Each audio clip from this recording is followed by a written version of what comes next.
Grant Priscilla thought he had committed the perfect crime. He had the billions, the mistress, and the ironclad prenup that would leave his wife Natalie sleeping in her car. On the morning of the final hearing, he was already celebrating.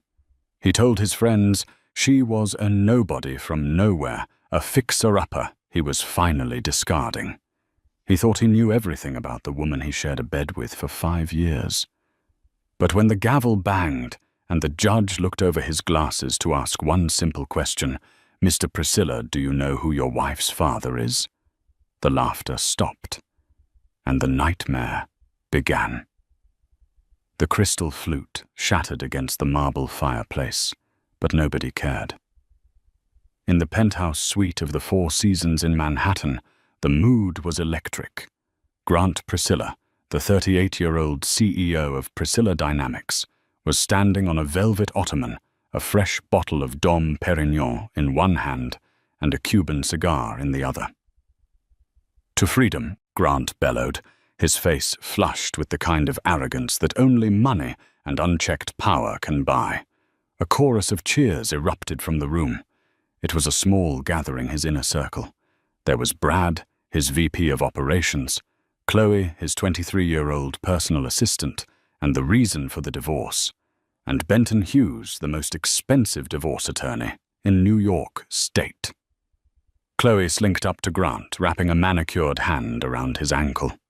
"Baby, get down before you break your neck. You need to be in court in 3 hours. Grant laughed, hopping down and pulling Chloe into a deep performative kiss. "Court, Chloe, today isn't a trial. It's a formality. It's a signature. It's taking out the trash." Benton Hughes, sitting in a leather armchair, checking his Rolex, cleared his throat. "Grant is right, technically. The prenup Natalie signed 5 years ago is a work of art. I wrote it myself. It stipulates that in the event of infidelity on her part, which we manufactured beautifully with those doctored photos, or irreconcilable differences initiated by Grant, she leaves with exactly what she came in with." "Which was nothing," Grant sneered, pouring more champagne. "She was a waitress in a diner in Ohio. I found her. I polished her. I bought her the clothes, the etiquette lessons, the jewelry, and now I'm taking it all back. The jewelry stays in the vault. The clothes stay in the closet.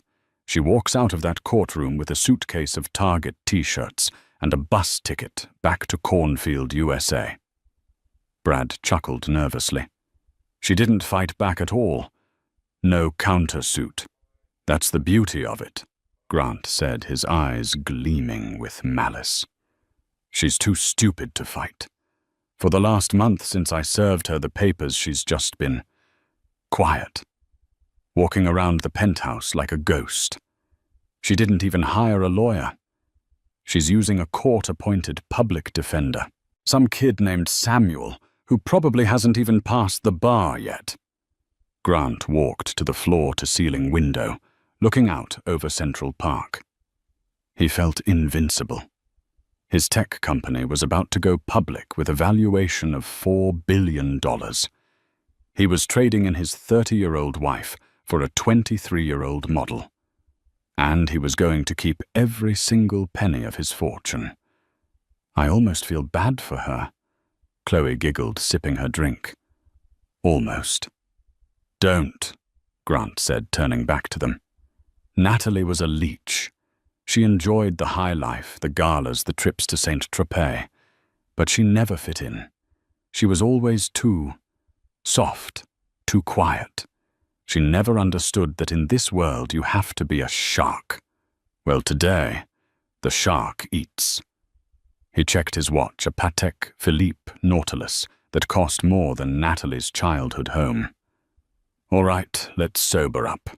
I want to look sharp when I destroy her." The atmosphere in the Suffolk County Supreme Court was sterile and cold. The fluorescent lights hummed with a low-level anxiety that usually made Grant twitch, but today he felt nothing but calm superiority. He sat at the mahogany table flanked by Benton Hughes and 2 junior associates.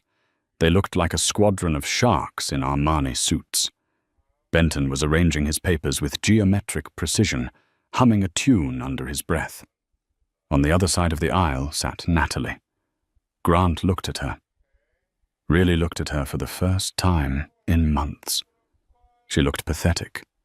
She was wearing a simple grey dress that he vaguely remembered her buying at a department store years ago before he had forbidden her from shopping off the rack.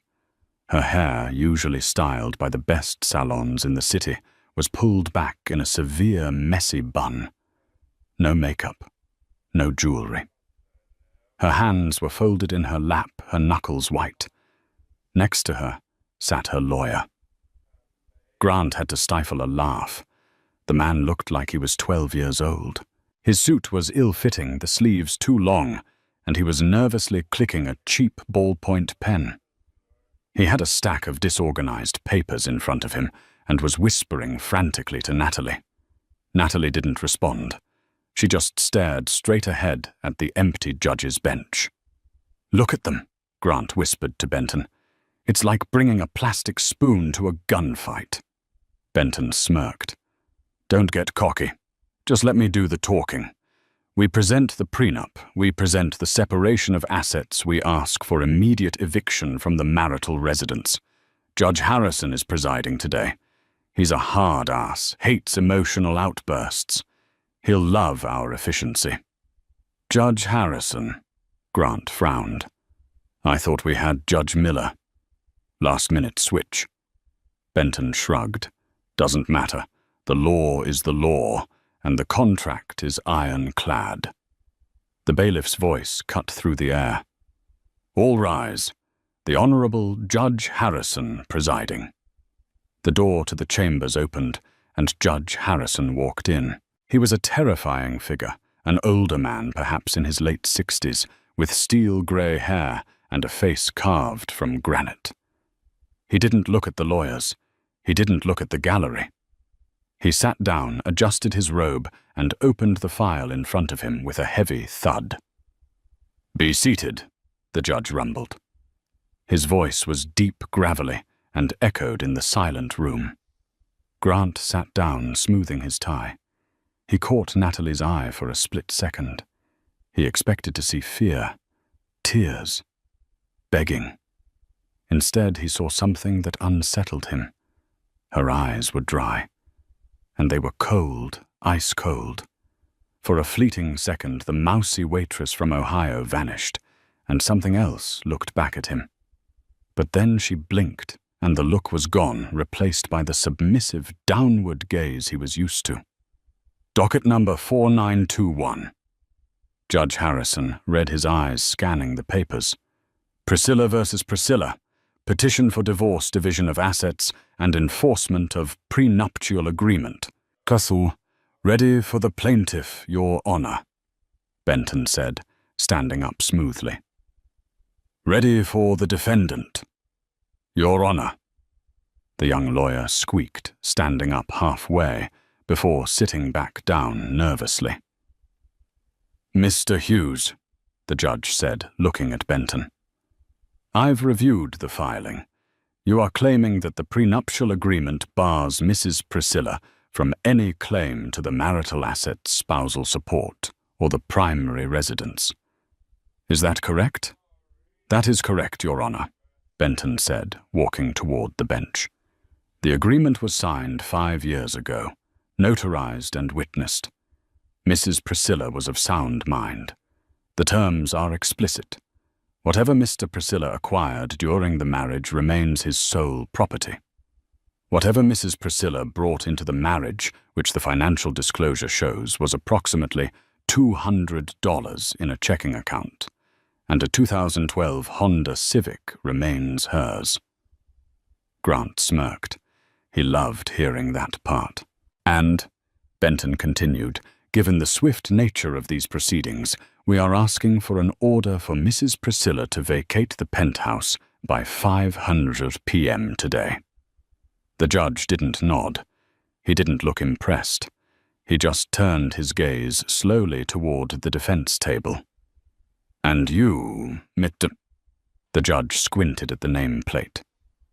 Mr. Kincaid, do you have a rebuttal? The young lawyer, Samuel Kincaid, stood up. His hands were shaking slightly. Your Honor, yes, we are not contesting the divorce. My client wants the divorce just as much as Mr. Priscilla does. Grant snorted.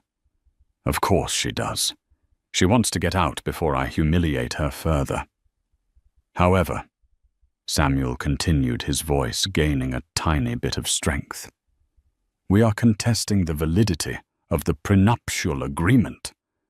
Benton laughed out loud. Validity on what grounds? It's standard boilerplate. On the grounds of fraud and coercion, Samuel said, swallowing hard. Fraud? Benton shot back, indignant. Miss Priscilla is a pillar of the business community. This is a desperate attempt to grab cash. Judge Harrison held up a hand. The room went silent instantly. Mr. Kincaid, the judge said softly, fraud is a serious accusation. Do you have evidence? We do, Your Honor, Samuel said. He reached into his messy stack of papers and pulled out a single, thick blue envelope. It wasn't a legal document. It looked like personal stationery.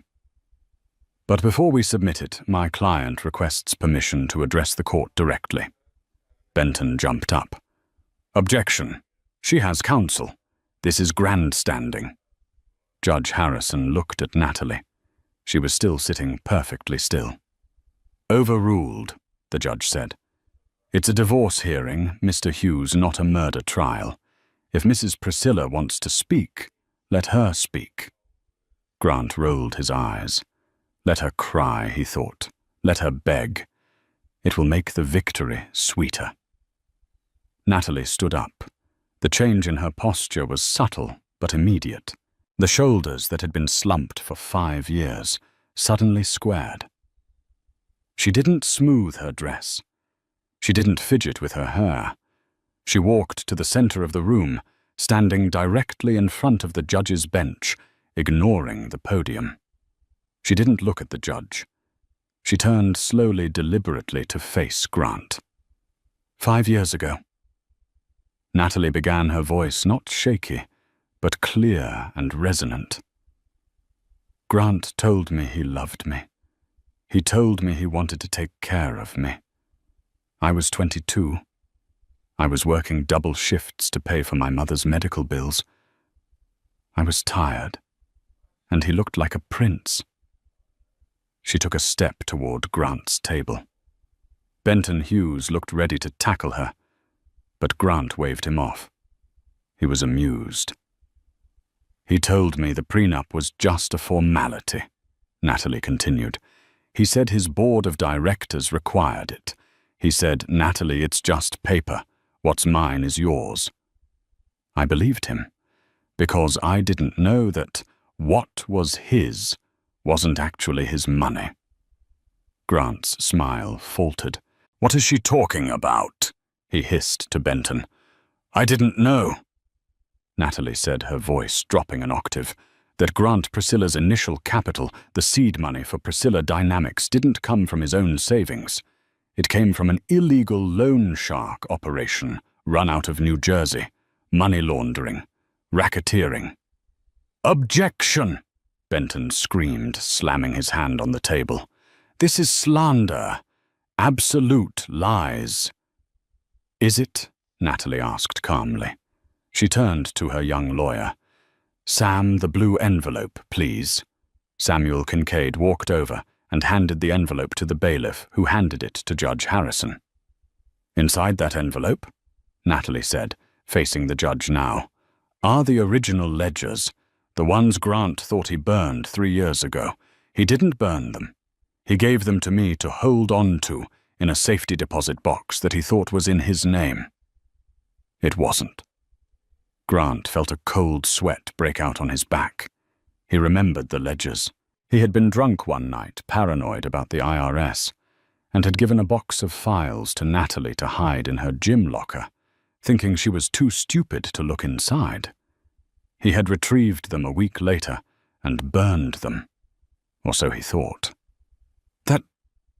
That's impossible, Grant stammered, standing up. I destroyed those. The courtroom went deadly silent. Judge Harrison looked up from the documents inside the envelope. His eyes were wide. Mr. Priscilla, you just stated on the record that you destroyed these documents. Are you admitting they existed? No, I mean, she's lying. Grant's face turned purple. This is a setup. She's a waitress. She doesn't know what a ledger looks like. I learned, Natalie said softly. I had a lot of free time in that penthouse while you were with your mistress. I took online courses, accounting, forensic auditing. I learned exactly how you moved the money from the Cayman accounts to the shell companies in Delaware. Benton Hughes looked pale. He leaned away from his client. Your Honor, Benton said, his voice trembling. I was not aware of any criminal allegations. I am here for a civil divorce proceeding. Sit down, Mr. Hughes, Judge Harrison barked. He looked at the papers again, then back at Natalie. The judge's expression changed. He looked confused, not by the evidence, but by something else. He squinted at Natalie, tilting his head. Mrs. Priscilla, the judge said slowly. You say you are from Ohio. That's what my driver's license says. Your Honor, Natalie replied, and your maiden name on the marriage certificate, the judge continued, looking at the file, is Natalie Brooks. Yes, Your Honor. The judge leaned forward, his imposing figure looming over the bench. Ms. Brooks, this court recognizes that the evidence you just submitted is explosive. It could lead to federal indictments. But this is a family court. We deal with assets. If these assets were obtained illegally, the government will seize them, and there will be nothing left for either of you. Is that your goal? Mutually assured destruction. Grant found his voice. She's crazy. She'd rather burn it all down than let me be happy. Natalie smiled. It was a terrifying smile. I don't care about the money, Your Honor. I never did. I care about the lie. Judge Harrison stared at her for a long, uncomfortable minute. He took off his glasses. He looked at her nose, her chin, the specific shape of her eyes. A strange recognition flashed across his face. Miss Brooks, the judge asked, his voice unusually quiet. Where exactly in Ohio are you from? A small town called Oakhaven, she replied. The judge froze. Oakhaven. Yes. And your mother's name? Catherine, Natalie said. Catherine Brooks. The color drained from Judge Harrison's face so fast it looked like he was having a stroke. He dropped his pen. It clattered loudly on the wooden floor. Grant looked between the judge and his wife. He didn't understand what was happening, but the air in the room had shifted. The arrogance was gone, replaced by a thick, suffocating tension. Catherine Brooks, the judge whispered. He looked at Grant Priscilla with a sudden intense hatred that Grant could not comprehend. Then he looked back at Natalie. Does your husband know? The judge asked Natalie. Know what? Grant demanded. Know what? Natalie turned to Grant. He doesn't know, Your Honor. He never asked about my family. He never asked about my father. He just assumed I was nobody. Judge Harrison closed the file. He didn't look at the papers anymore. He looked at Grant Priscilla like he was a bug under a microscope. Mr. Priscilla, the judge said, his voice shaking with suppressed rage. You are extremely confident in this prenuptial agreement. You believe you can leave this woman on the street. It's the law, Grant said, though his voice wavered. The law, Judge Harrison said, standing up. Do you know who I am? Mr. Priscilla, you "You're Judge Harrison." "My name," the judge said, "is William Harrison. Before I was a judge, I was a prosecutor in Ohio, 30 years ago, in Oak Haven." Grant felt the floor drop out from under him. "And," the judge continued, "I had a relationship with a woman named Catherine Brooks, a relationship that ended abruptly when she moved away. I never knew what happened to her." The judge looked at Natalie, tears welling in his steel-grey eyes. "I never knew she had a child." The entire courtroom gasped. Even the bailiff took a step forward. Judge Harrison pointed a trembling finger at Grant. "You asked me to enforce a contract against my own daughter." Grant's mouth opened, but no sound came out. "Who is your wife's father, Mr. Priscilla?" The judge roared, his voice booming off the walls. "It seems you didn't do your due diligence, because you are staring at him." The silence that followed Judge Harrison's revelation was heavy enough to crush bones. For 10 seconds, nobody moved. The court reporter stopped typing her hands, hovering over the keys, her mouth agape. Grant Priscilla, usually the master of every room he entered, looked like a man trying to solve a physics equation in a language he didn't speak. He looked at the judge, whose face was a mask of thunderous emotion, and then at Natalie. "Father!" Grant choked out the word, tasting like ash. That's impossible. She's trash. You're a high court judge." "Bailiff," Judge Harrison roared, ignoring Grant completely. "Take control of this courtroom." 2 uniformed officers stepped forward, their hands resting on their belts, moving instinctively toward Grant's table. Benton Hughes, the shark lawyer, was the first to snap out of the trance. He was sweating profusely. He knew the legal implications of what just happened were catastrophic.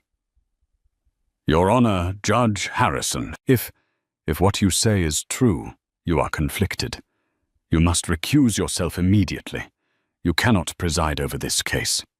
Judge Harrison stood tall, his black robes billowing like storm clouds. He looked at Natalie again, his eyes softening with a mixture of heartbreak and pride. Then he turned his steel gaze back to Benton. "You are correct, Counselor," Harrison said, his voice dropping to a terrifyingly calm register.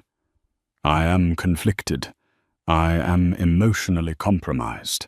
I cannot rule on the divorce of my own daughter." Grant let out a breath he didn't know he was holding. A laugh bubbled up in his throat, a hysterical, manic sound. "Ha! See, mistrial. This whole thing is a wash. We start over. New judge, new venue. And you," he pointed a shaking finger at Natalie, "you played your hand too early. You think this scares me. You just delayed the inevitable." Grant turned to Benton. "Pack it up. We're leaving. I have a lunch reservation at Le Bernardin." "Sit down, Mr. Priscilla." The judge's voice cracked like a whip. Grant froze. "You just recused yourself. You have no power here." "I have recused myself from the civil matter of the divorce," Harrison said slowly, removing his glasses and placing them on the bench. "I cannot divide your assets. I cannot grant your separation." The judge picked up the blue envelope, the one containing the evidence of money laundering and racketeering. "However," Harrison continued, "I remain a sworn officer of the court and a mandatory reporter of felonies committed in my presence or presented as evidence. This envelope does not contain hearsay, Mr. Priscilla. It contains original ledgers. It contains wire transfer numbers. It contains proof of massive fraud against the United States government." Benton Hughes began quietly packing his briefcase. He knew what was coming. He was already calculating how to distance himself from his client. "Mr. Hughes," the judge said, I assume you are familiar with the mandatory detention guidelines for flight risks involving international financial crimes exceeding $50 million. Yes, Your Honor, Benton whispered. Good, Harrison said. He looked at the bailiff. Officer, take Mr. Priscilla into custody. He is to be remanded to the county jail pending a federal arraignment. The evidence in this envelope is to be transferred immediately to the district attorney's special crimes unit and the FBI field office. What? Grant screamed as the bailiff grabbed his arm. You can't do this. This is a vendetta. I'm a billionaire.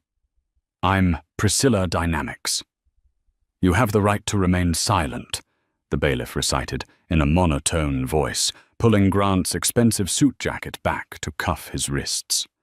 Benton, do something, Grant yelled, struggling as the cold steel clicked around his wrists. Fix this. Benton. Hughes didn't look up. He was busy texting his firm, likely telling them to drop Priscilla Dynamics as a client before the stock market opened. Grant, I advise you to shut up, Benton muttered. As Grant was hauled away, kicking and screaming like a petulant child, he looked back at Natalie. She hadn't moved. She hadn't smiled. She was simply watching him with that same unnerving calmness. Once the doors slammed shut on Grant's screaming figure, the courtroom fell into a stunned silence. Judge Harrison stepped down from the bench. He didn't look like a judge anymore. He looked like an old, tired man who had just seen a ghost. He walked around the counsel tables, ignoring the lawyers, ignoring the bailiffs, until he stood 2 feet away from Natalie. He trembled as he reached out a hand, but stopped short of touching her, as if afraid she might vanish. Catherine left. He whispered, his voice thick with 30 years of pain. One day, she was there, and the next, gone. She left a note saying she wasn't ready, saying I was too focused on my career. I looked for her, Natalie. For 5 years, I looked for her.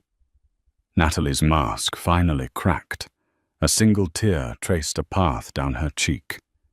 She told me you died, she said softly. She told me my father was a good man, who died before I was born. She didn't want me to know I was abandoned. I never abandoned you, Harrison said, tears spilling over now. I didn't know you existed. If I had known, my God, if I had known. I found out 3 years ago, Natalie said, wiping her face. I found a box of old letters my mom hid in the attic after she passed. Letters she wrote to you but never sent. I tracked you down. I saw you were a judge here in New York. Why didn't you tell me? Harrison asked. Because by then I was already married to Grant, Natalie replied, her voice hardening again. I was already trapped, and I knew that if I came to you as his wife, he would use you. He would use your influence. He would corrupt you. I had to wait until I could destroy him first. Harrison looked at his daughter, this stranger, who had his eyes and her mother's chin, and saw a strength he hadn't expected. You planned this. You knew he would file in this county. I made sure of it, Natalie admitted. I made sure his lawyer filed the motion specifically when Judge Miller was on vacation, knowing you were the alternate. I gambled everything on you being the man my mother wrote about in those letters, the man who hated bullies. Harrison let out a shaky breath and finally pulled his daughter into a hug. It was stiff and awkward, filled with decades of missing time. But it was real. You have his money, Harrison whispered into her hair. You have the evidence. You have me. We are going to bury him. The holding cell at the Suffolk County Courthouse smelled of bleach and despair. It was a far cry from the penthouse suite at the Four Seasons. Grant Priscilla sat on a metal bench, His tie loosened his expensive Italian shoes, scuffed. He had been there for 4 hours. "This is a mistake," he muttered to himself for the 100th time. "It's a clerical error. I'll make a call. I'll buy the jail if I have to." The heavy steel door buzzed and clanked open. Grant jumped up, expecting Benton Hughes with a release order. Instead, Natalie walked in. She was no longer the mousy woman from the courtroom. She had changed. She was wearing a tailored white power suit that cost more than Grant's car. Her hair was down, cascading in loose waves, and she wore 4-inch stilettos that clicked sharply on the concrete floor. The guard closed the door, but didn't lock it, standing just outside. "You," Grant snarled, rushing the bars. "You bitch! You set me up.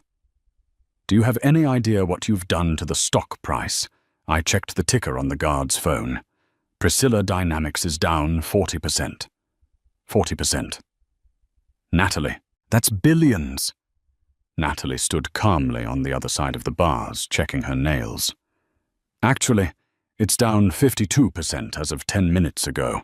The news of your arrest for money laundering hit the wire. The SEC has suspended trading."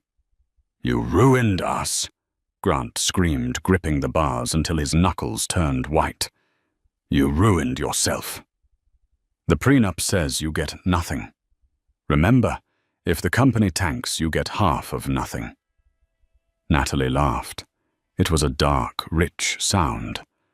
"Oh, Grant, you still don't get it. You think I want your money." She reached into her purse and pulled out a sleek black tablet. She tapped the screen and held it up for him to see. It was a document, a patent registration. "Do you recognize this?" she asked. Grant squinted. "It's the algorithm, the core code for the new AI platform. So what I own it." "Read the author line," Natalie said.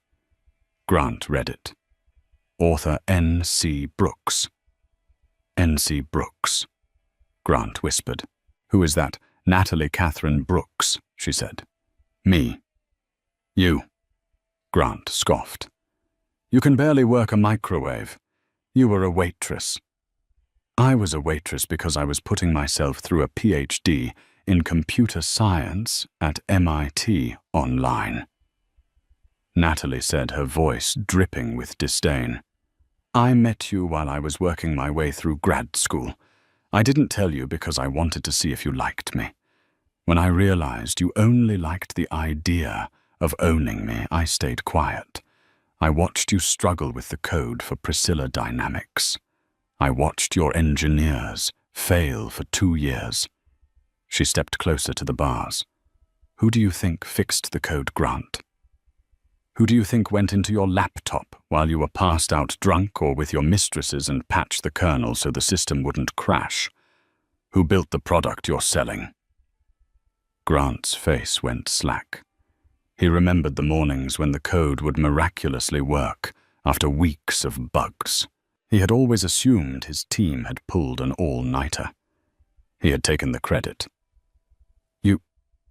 You wrote it. I wrote every line," Natalie said. "And because I never signed an employment contract with Priscilla Dynamics, and because I filed the patent under my maiden name 3 years ago before you ever invented it, I own it. The company doesn't own the tech, Grant. I do." Grant staggered back and sat heavily on the bench. His world was spinning. "But the prenup. Whatever is mine is mine." "The prenup covers your assets," Natalie corrected. "The patent isn't your asset. It never was. It's mine. And since the company's entire valuation is based on that technology, Priscilla Dynamics is effectively selling a stolen product, which means the company is worthless," Grant whispered. "Bingo." Natalie smiled. "I'm not taking half your fortune, Grant. I'm taking the source of it. I've already licensed the technology to your biggest competitor, Omnicorp. They signed the deal this morning. The signing bonus alone is more than your entire liquid net worth. Grant looked up at her, his eyes wide with horror. He realized finally that he hadn't been living with a victim. He had been living with a predator who was simply biding her time. "Why?" he croaked. "Why wait 5 years? Why let me humiliate you?" "Because," Natalie said, her voice turning cold as ice, "I needed to know where the bodies were buried. If I had left you 3 years ago, you would have just been a rich ex-husband who stole my code. I needed to destroy you completely. I needed the Cayman ledgers. I needed the wire fraud. I needed to make sure that when I left, you wouldn't be going to a bachelor pad in the Hamptons. You'd be going to federal prison." She turned to leave. "Wait," Grant begged, scrambling to the bars. "Natalie, wait. We can work this out. I can change. We can be a power couple. With your brain and my connections." "You have no connections, Grant," she said without looking back. "Chloe called me, by the way." Grant froze. "Chloe?"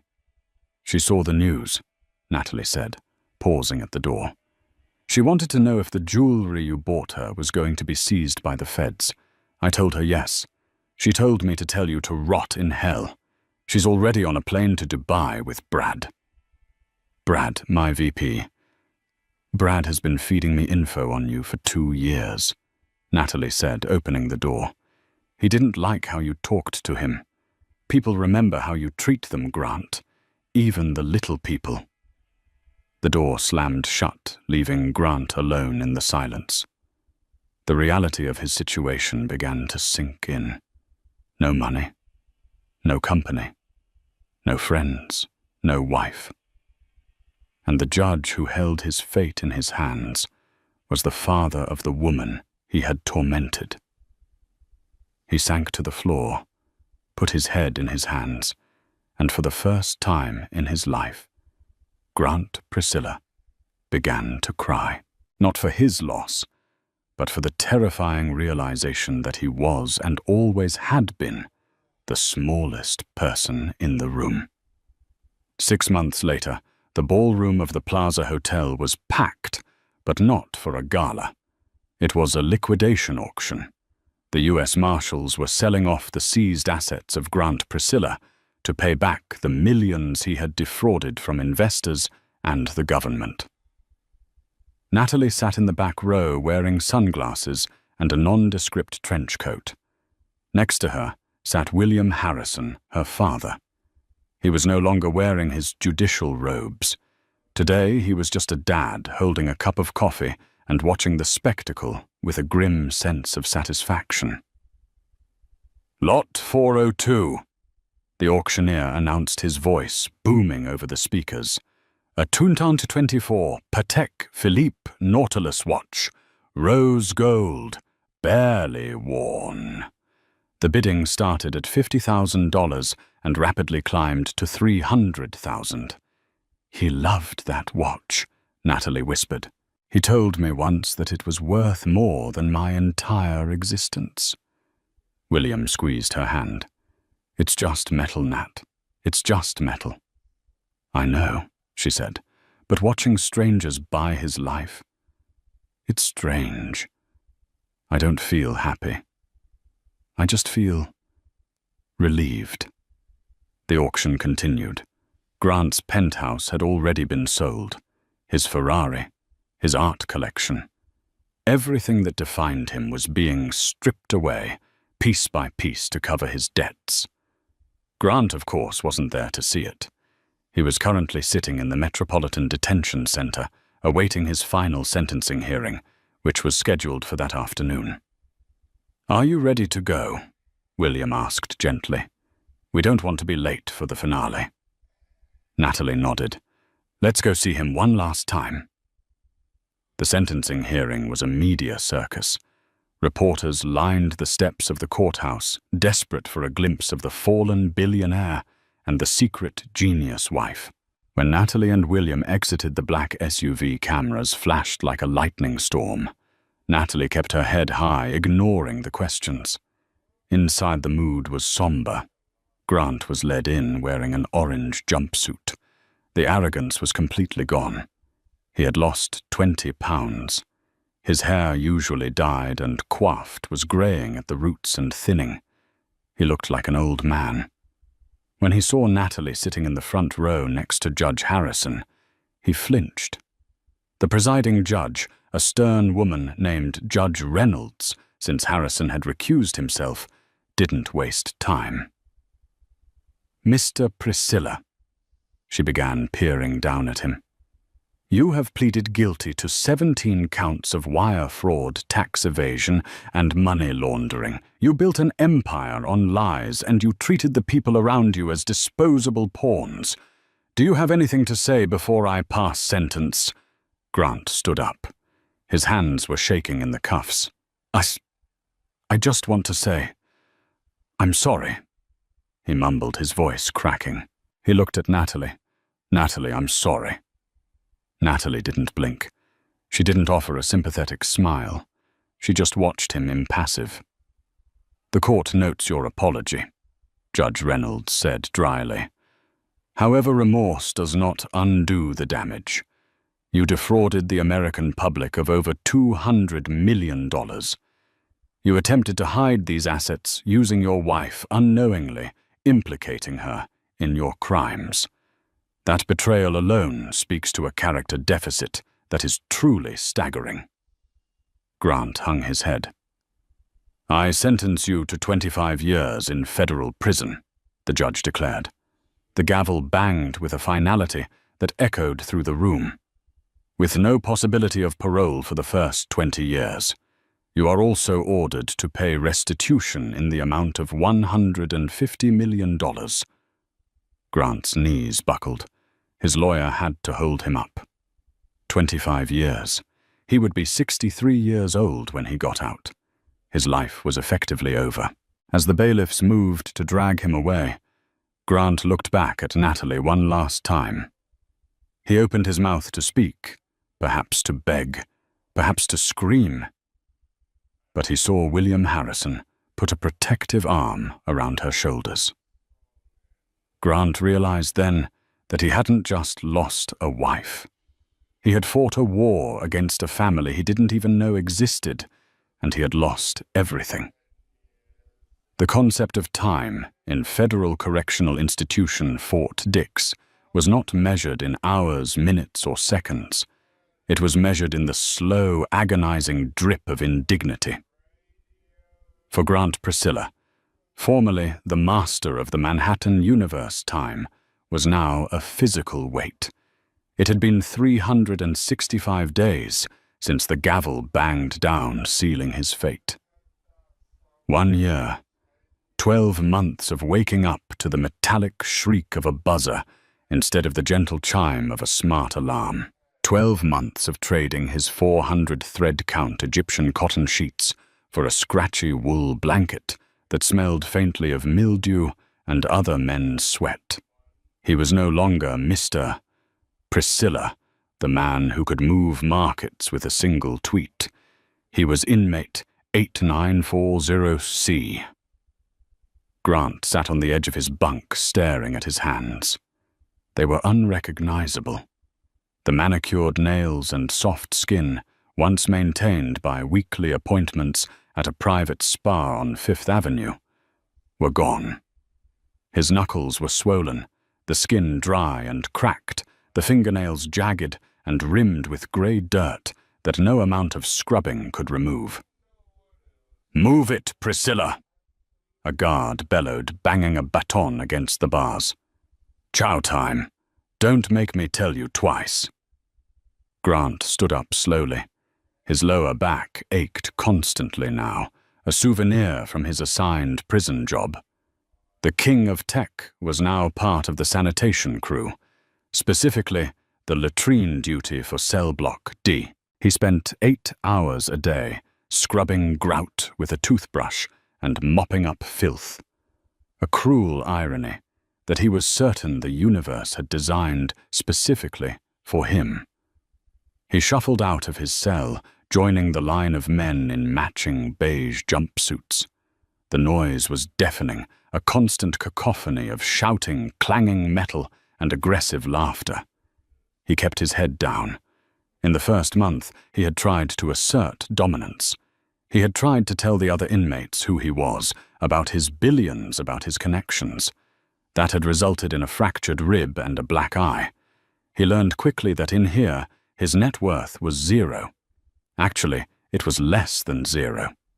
He was a white-collar crook who stole from grandmas and pension funds. Even the murderers looked down on him. The cafeteria was a cavernous room that smelled of boiled cabbage and industrial cleaner. Grant took his tray, a slab of grey meatloaf that leaked a watery orange grease, and found a seat at the far end of a metal table alone. He ate mechanically, trying not to taste the food. He thought about the anniversary.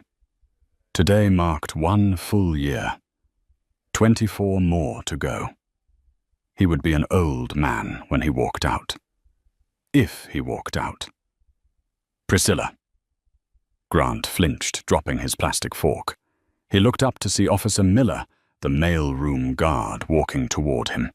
Miller was a heavy-set man who seemed to derive a specific pleasure from Grant's misery. "You got something?" Miller grunted, tossing a large, heavy envelope onto the table. It landed with a thud, sliding through a puddle of water. Grant stared at it. The envelope was thick, reinforced with cardboard. He frowned. He never got mail. In the beginning, he had waited every day. He waited for Benton Hughes to tell him the appeal was working. He waited for Chloe to send a letter saying she was waiting for him. He waited for his business partners to check in. But the silence had been absolute. Benton had dropped him the second the retainer check bounced. Chloe had posted a photo on Instagram from a yacht in Dubai 3 days after his sentencing, wearing the diamond necklace he bought her, with the caption, "New Beginnings." Grant wiped his hands on his jumpsuit and picked up the envelope. It had no return address, just a postmark from New York City. His heart hammered against his ribs. Was it legal news? A new charge. He tore the tab on the envelope. The paper was high quality, thick, expensive. He slid the contents out. It wasn't a legal briefing. It was a magazine. Fortune and Innovation. The 50 most influential people of the year. Grant stared at the cover, his breath catching in his throat. He blinked, sure that the prison lighting was playing tricks on him. He rubbed his eyes and looked again. It was her. Natalie. But it wasn't the Natalie he remembered, the quiet, mousy woman who wore cardigans and fetched him espresso. This woman looked like a titan. She was standing on the roof of a glass skyscraper, the wind catching her hair, her chin tilted up with a fierce, unapologetic confidence. She wore a sharp, navy blue power suit that fit her perfectly, and her eyes, those eyes he had ignored for 5 years, were piercing through the camera lens. The headline was embossed in gold foil, "The Silent Architect." How Natalie Brooks reclaimed her code, crushed the competition, and built a $10 billion empire. Grant felt a wave of nausea. He opened the magazine with trembling fingers, the glossy pages feeling alien against his rough skin. He found the feature article. For years, Silicon Valley wondered who was really behind the revolutionary Priscilla algorithm, the article began. We assumed it was the brash, loud-mouthed CEO, Grant Priscilla. We were wrong. The genius was sitting quietly in the background, serving tea and writing code that would change the world. Grant read on his eyes, scanning the text frantically. The article detailed everything.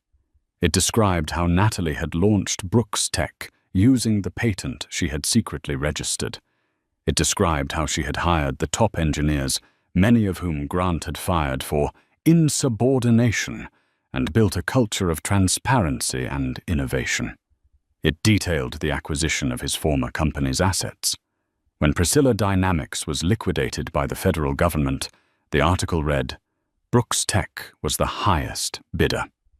Natalie Brooks bought her ex-husband's former headquarters for pennies on the dollar.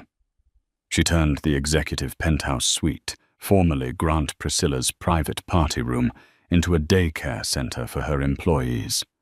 Grant let out a choked sound, halfway between a sob and a cough. His office, his sanctuary, a daycare. He flipped the page. There was a Q&A section with Natalie. Interviewer: You went through a very public, very difficult divorce right before your launch. How did that shape you, Natalie Brooks? It was clarifying. I was married to a man who measured his worth by how small he could make others feel. He thought power was about shouting and intimidation. He taught me exactly what kind of leader I didn't want to be. In a way, I owe him a thank you. His arrogance gave me the time I needed to perfect my product. If he had paid even 5 minutes of attention to me, he would have seen what I was doing. But he was too busy looking in the mirror. Interviewer: You've also been very public about reconnecting with your father, the Honorable William Harrison. Natalie Brooks: Yes. Finding my father was the greatest gift of this entire ordeal. He is the chairman of our charitable foundation now. We spend every Sunday together. He's the man I wish I had known my whole life. Grant slammed the magazine shut. He couldn't read anymore. It was too much light, too much success, too much happiness for a man living in the dark. She had taken everything. She hadn't just defeated him. She had erased him. She had taken his company, his building, his reputation, and even the narrative of his life. He went to shove the magazine back into the envelope, wanting to throw it in the trash, when he felt something else inside. A smaller, stiffer piece of paper. He reached in and pulled it out. It was a small white envelope sealed with a piece of tape. On the front, in handwriting, he recognized instantly, elegant looped cursive, was a single word: closure. Grant ripped it open. Inside was a single printed ticket. Greyhound bus lines. Passenger. One-way departure. New York, Port Authority. Destination, Oak Haven, Ohio. Date open. Valid until 2050. Grant stared at the ticket. The destination blurred before his eyes. Oak Haven, the town she was from. The cornfield he had mocked 1,000 times. He turned the ticket over. A yellow sticky note was attached to the back. Grant. I remember the night before the hearing. You were standing on the ottoman with a bottle of champagne, telling your friends that I would leave the marriage with a suitcase of Target t-shirts and a bus ticket back to the cornfields. I wanted to make sure you were prepared for your release. I kept the t-shirts. I use them as rags to clean the daycare center now. But I bought you the ticket. I calculated the inflation for the year 2050. It should still be valid when you get out. It's a long ride, about 14 hours. You'll have plenty of time to look out the window and think about the wife you called a fixer-upper. Safe travels. Nat P.S. I own the bus company now, too. The sounds of the cafeteria, the shouting, the clanking trays, the guards yelling faded into a dull hum. The world narrowed down to that small rectangular piece of paper in his hand. The pettiness was surgical. It was absolute. She hadn't just beaten him. She had remembered every single cruel word he had ever spoken to her and weaponized them. She had held on to that specific insult for 5 years, waiting for the exact moment when it would inflict the maximum amount of damage. Grant looked at the meatloaf on his tray. He looked at the gray walls. He looked at the bus ticket to Ohio. A laugh bubbled up in his chest. It wasn't a happy laugh. It wasn't a sane laugh. It was a dry, rattling sound, like dead leaves scraping across concrete. He started to chuckle. The chuckle turned into a cackle. The inmate across from him, a large man with a spiderweb tattoo on his face, looked up. "Yo, Priscilla, you cracking up, man." Grant couldn't stop. He laughed until tears streamed down his face, cutting tracks through the grime on his cheeks. He laughed until his stomach cramped. He laughed because the joke was so perfect, so complete, and he was the punchline. He had celebrated taking everything. He had thought he was a god. And now he was just a janitor with a bus ticket to Ohio, waiting for a bus that wouldn't come for 24 years. He clutched the ticket to his chest like it was a lifeline curled forward over his tray, and let the laughter dissolve into racking, silent sobs. From the glossy cover of the magazine, Natalie Brooks smiled her enigmatic smile, looking past him toward a future that he would never, ever touch. And that, ladies and gentlemen, is the definition of the long game. Grant Priscilla spent 5 years underestimating his wife, thinking his money made him invincible. He didn't realize that while he was building a house of cards, Natalie was building a fortress of evidence, patience, and brilliance. In the end, the waitress from Ohio served him the coldest dish of revenge possible, a one-way ticket to the very life he mocked paid for by the fortune he tried to steal. It just goes to show that character always outlasts cash. Grant thought he could buy his way out of anything, but he couldn't buy class, and he certainly couldn't buy his way out of federal prison. "I want to know your thoughts," was Natalie's final gift with the bus ticket. Too petty, or was it the perfect poetic justice? Would you have been that patient? Let me know in the comments section below. If this story gave you chills, please smash that like button and share this video with a friend who loves a good karma story. Don't forget to subscribe and turn on notifications so you never miss a beat. We have more shocking stories of arrogance and justice coming your way tomorrow. Thanks for watching, and stay humble.